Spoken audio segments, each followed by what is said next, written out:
इस बार अमावस्या तिथि 2 दिन पड़ रही है, तो अमावस्या का व्रत और स्नान दान कब किया जाएगा? पितृ पूजा का शुभ मुहूर्त कब से कब तक रहेगा? इस दिन कौन कौन से शुभ संयोग बन रहे हैं? और महिलाएं क्या अमावस्या तिथि के दिन सिर से स्नान कर सकती हैं, यानी कि बाल धो सकती हैं? आप ये भी जानेंगे कि चैत्र अमावस्या को भूतड़ी अमावस्या क्यों कहते हैं, इसका नाम भूतड़ी अमावस्या क्यों पड़ा। अगर आपको जानकारी पसंद आए तो वीडियो को लाइक करके चैनल को सब्सक्राइब भी जरूर कीजिएगा। चैत्र अमावस्या को भूतड़ी अमावस्या इसलिए कहते हैं क्योंकि इस दिन अमावस्या की रात्रि में सूक्ष्म और अदृश्य शक्तियों का प्रभाव सबसे अधिक माना जाता है। धार्मिक मान्यताओं के अनुसार अमावस्या के दिन पितृलोक के द्वार खुलते हैं, जिससे पूर्वज धरती पर आकर अपने वंशजों से जुड़ते हैं। साथ ही पितरों के साथ कुछ अदृश्य शक्तियां जैसे भूत प्रेत डाकिनी शाकिनी आदि भी सक्रिय हो जाती है। इसी कारण इसे भूतड़ी यानी भूतों वाली अमावस्या कहा जाता है। हालांकि मुख्य उद्देश्य अमावस्या का पितरों को तर्पण और उन्हें मोक्ष या शांति प्रदान करना ही है। अमावस्या के दिन सुबह स्नान करते समय पानी में काले तिल डालना शुभ माना जाता है। अगर संभव हो तो गंगा स्नान या फिर गंगा जल मिले पानी से स्नान करें। तर्पण से पितरों को तिल, जल, कुश और काले तिल से तर्पण करें। मान्यता है कि इससे अतृप्त पूर्वज संतुष्ट होते हैं और उनके आशीर्वाद से जीवन की बाधाएं भी दूर होती हैं। तर्पण करने के बाद अपनी सामर्थ्य के अनुसार कुछ न कुछ दान पुण्य अवश्य करें। भूतड़ी अमावस्या पर नकारात्मक शक्तियों का प्रभाव अधिक बढ़ सकता है, जिससे बचने के लिए आज के इस पावन दिन पर हनुमान चालीसा का पाठ, महामृत्युंजय मंत्र या हनुमान जी की पूजा करें। घर में गुग्गल या कपूर में लौंग का जोड़ा डालकर अग्नि प्रज्वलित करें और उसे पूरे घर में घुमाएं। इस दिन काले वस्त्र पहनने से बचें, सात्विक भोजन ग्रहण करें, तामसिक चीजों का सेवन या स्पर्श करने से बचें, नाखून बाल इत्यादि ना काटें।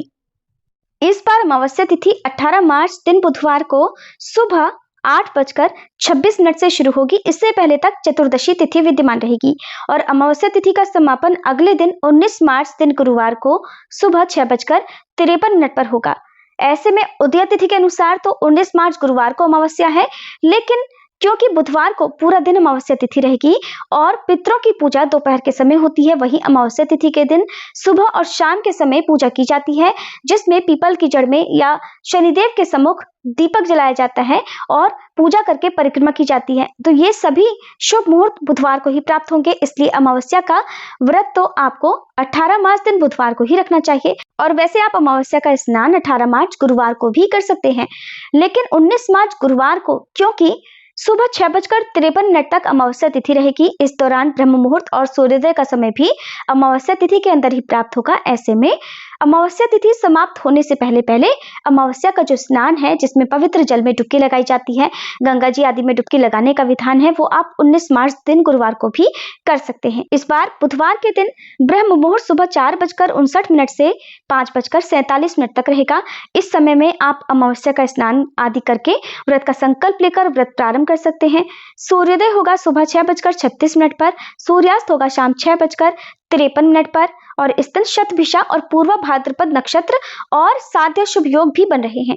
शतभिषा नक्षत्र सुबह 6:09 तक रहेगा, साध्य योग सुबह 6:21 तक रहेगा, बाद में शुभ योग प्रारंभ होगा और इन शुभ योगों में अमावस्या की पूजा या दान इत्यादि आप दे सकते हैं। इस बार अमावस्या के व्रत के दिन चतुष्पद करण भी बन रहा है, जो कि पितरों की पूजा आदि के लिए, तर्पण आदि के लिए बहुत शुभ माना जाता है, जो कि सुबह 8:26 से लेकर शाम 7:42 तक रहेगा।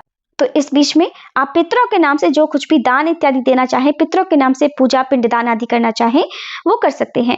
और पितरों की पूजा के लिए शुभ मुहूर्त की अगर बात करें तो बुधवार को सुबह 11:20 से लेकर दोपहर 1:30 बजे तक आप अपने पितरों के नाम से पूजा पिंडदान आदि कार्य कर सकते हैं। 19 मार्च गुरुवार को ब्रह्म मुहूर्त सुबह 4:58 से 5:46 तक रहेगा।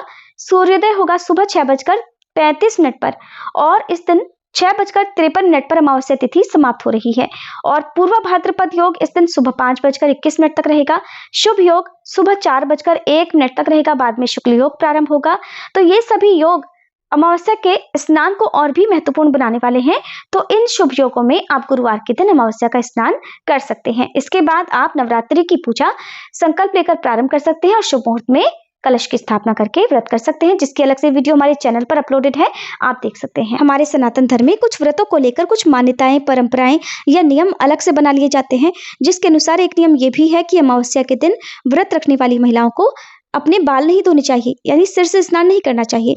लेकिन जब आप गंगा जी में स्नान करते हैं, डुबकी लगाते हैं, तब आप सिर से स्नान कर सकते हैं। वहीं अगर आवश्यकता हो, अनिवार्य हो, तो सूर्योदय से पहले पहले अमावस्या तिथि के दिन आप सिर से स्नान कर सकते हैं, लेकिन तभी जब आपको शुद्धि करने की आवश्यकता हो। जैसे कि महिलाओं को पीरियड्स के बाद जब अगले दिन अमावस्या का व्रत रखना हो और पीरियड्स आपके समाप्त हो चुके हो, तो आप अमावस्या के दिन सुबह ब्रह्म मुहूर्त में या फिर सूर्योदय से पहले उठकर सादा पानी से, बिना कोई शैम्पू साबुन आदि इस्तेमाल किए, खाली पानी से स्नान कर सकते हैं, जिसका दोष नहीं लगता है। इसके बाद सबसे पहले सूर्य देवता को जल अर्पण करें। उसके बाद विधि विधान से अमावस्या की पूजा, जैसे पीपल की पूजा आदि आप कर सकते हैं। अमावस्या के दिन पीपल की पूजा अवश्य करें। इस दिन शनिदेव का पूजन करें, हनुमान जी की पूजा करें और कथा का श्रवण अवश्य करें। ये थी आज की वीडियो। जानकारी कैसी लगी कमेंट बॉक्स में जरूर बताइएगा।